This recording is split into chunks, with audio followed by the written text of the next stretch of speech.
भारतीय सैन्याच्या मागे आणि देशाचे प्रधानमंत्री नरेंद्र मोदीजी यांच्या संकल्पाच्या मागे उभा आहे।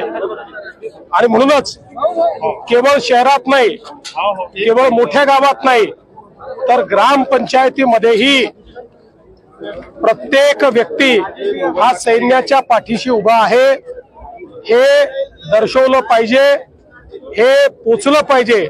याकरता ग्रामपंचायतीमध्ये देखील तिरंगा यात्रा काढण्यात येते आहे।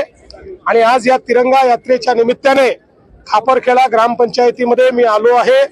अतिशय भव्य अशा प्रकारची तिरंगा यात्रा माननीय बावनकुळे साहेब, इथले आमदार आशिषजी देशमुख या सगळ्यांच्या उपस्थितीत या ठिकाणी आम्ही आता संपन्न केलेली आहे।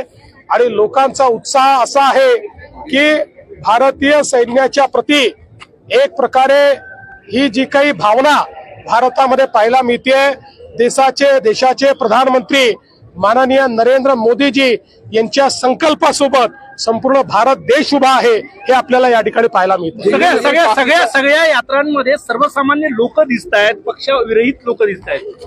ही अतिशय आनंदाची गोष्ट आहे। इथेही आशिष बाबूंनी सगळ्या पक्षांना निमंत्रित केलं होतं आणि विविध पक्षाचे लोक हे स्वतः सम्मिलित झाले, त्यांनी स्वागत देखील केलं।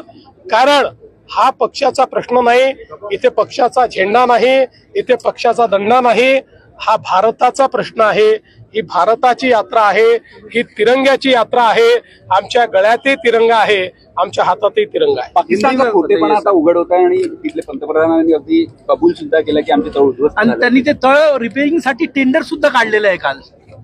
आपल्याला हे पहिल्या दिवशीच माहिती होतं की ज्या प्रकारे भारताने हल्ला केला, आज भारताची जी डिफेन्स कॅपेबिलिटी आहे ती पाकिस्तानच्या 5 पट जास्त आहे।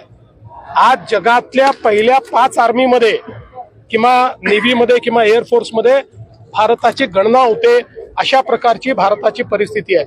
आणि म्हणून आपण ज्यावेळी त्यांचे युद्धतळ उद्ध्वस्त करणं सुरू केलं त्यानंतरच ते वठणीवर आले, त्यानंतर त्यांनी गुडघे टेकले, त्यानंतर त्यांनी फोन केला आणि मग युद्धविराम झाला।